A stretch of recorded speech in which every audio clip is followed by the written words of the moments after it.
You are looking at Julian's pronunciation guide, where we look at how to pronounce better some of the most mispronounced words in the world, like this other curious word. But how do you say what you're looking for today?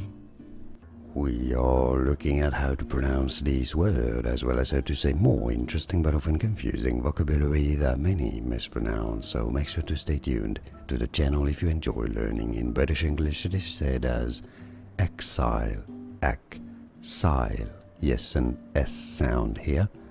Stress on the first syllable. In American English, however, it is often pronounced as exile, exile with a Z sound, exile or exile.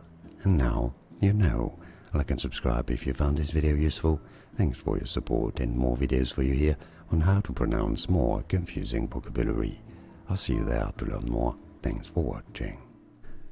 Here are more videos on how to pronounce more confusing words and names too many mispronounced. Like this video if you found it useful. I appreciate your support. I'll see you soon, and thanks for watching.